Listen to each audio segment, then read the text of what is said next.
ನಮಸ್ಕಾರ. ಲೋಕಾಯುಕ್ತ ದಾಳಿ ಟಿವಿಗೆ ಸ್ಯಾಂಡಲ್ವುಡ್ ಸ್ಟಾರ್ ಅಜಯ್ ರಾವ್ ಹಾಗೂ ಪತ್ನಿ ಸ್ವಪ್ನಾ ರಾವ್ ದಾಂಪತ್ಯದಲ್ಲಿ ಬಿರುಕು ಮೂಡಿದೆ ಎನ್ನಲಾಗ್ತಾ ಇದೆ. ಪರಸ್ಪರ ವಿಚ್ಛೇದನ ಕೋರಿ ನ್ಯಾಯಾಲಯದ ಮೆಟ್ಟಿಲು ಏರಿದ್ದರು ಎಂದು ಹೇಳಲಾಗ್ತಾ ಇತ್ತು.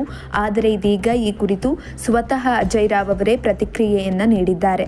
ಈ ಬಗ್ಗೆ ಪತ್ರ ಬರೆದಿರುವ ನಟ ಅಜಯ್ ರಾವ್ ಅವರು, ಈ ಸೂಕ್ಷ್ಮ ಸಮಯದಲ್ಲಿ ನಮ್ಮ ಕುಟುಂಬದ ಖಾಸಗಿತನವನ್ನ ಗೌರವಿಸುವಂತೆ ಹಾಗೂ ವೈಯಕ್ತಿಕ ವಿಷಯಗಳಿಗೆ ಸಂಬಂಧಿಸಿದಂತೆ ಯಾವುದೇ ಸುದ್ದಿಯನ್ನ ಹಂಚಿಕೊಳ್ಳುವುದನ್ನ ಹರಡುವುದನ್ನು ದೂರ ಇಡುವಂತೆ ವಿನಮ್ರತೆಯಿಂದ ವಿನಂತಿಸುತ್ತೇನೆ ಎಂದಿದ್ದಾರೆ.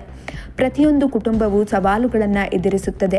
ಅವುಗಳನ್ನು ಖಾಸಗಿಯಾಗಿಯೇ ಉಳಿಯುವಂತೆ ಸಹಕರಿಸಿ ಎಂದು ಎಲ್ಲರಲ್ಲೂ ಹೃತ್ಪೂರ್ವಕ ವಿನಂತಿ ಎಂದು ಕೇಳಿಕೊಂಡಿದ್ದಾರೆ. ಹಾಗೆ ಅಭಿಮಾನಿಗಳ ಬೆಂಬಲ ನನಗೆ ಅತ್ಯಂತ ಮುಖ್ಯ ಎಂದು ಪತ್ರದಲ್ಲಿ ಬರೆದು ತಮ್ಮ ಅಧಿಕೃತ ಸೋಷಿಯಲ್ ಮೀಡಿಯಾದಲ್ಲಿ ಪೋಸ್ಟ್ ಅನ್ನು ಶೇರ್ ಮಾಡಿದ್ದಾರೆ. ಇತ್ತೀಚೆಗೆ ಯುದ್ಧಕಾಂಡ 2 ಸಿನಿಮಾ ನಿರ್ಮಾಣ ಮಾಡಿ ನಟಿಸಿದ್ದ ನಟ ಅಜಯ್ ರಾವ್ ಅವರು ಒಂದಿಷ್ಟು ಸಾಲ ಮಾಡಿಕೊಂಡಿದ್ದು ಅವರ ಸಂಸಾರದಲ್ಲಿ ಬಿರುಕು ಮೂಡಿದೆ ಎನ್ನಲಾಗಿತ್ತು. ಇದಕ್ಕೆ ಸ್ಪಷ್ಟನೆ ನೀಡಿದ್ದ ನಟ ಅದೆಲ್ಲ ಸುಳ್ಳು ಎಂದಿದ್ರು. ಅಜಯ್ ರಾವ್ ಹಾಗೂ ಸ್ವಪ್ನಾ ಪ್ರೀತಿಸಿ 2014ರಲ್ಲಿ ಹೊಸಪೇಟೆಯಲ್ಲಿ ವಿವಾಹವಾಗಿದ್ರು.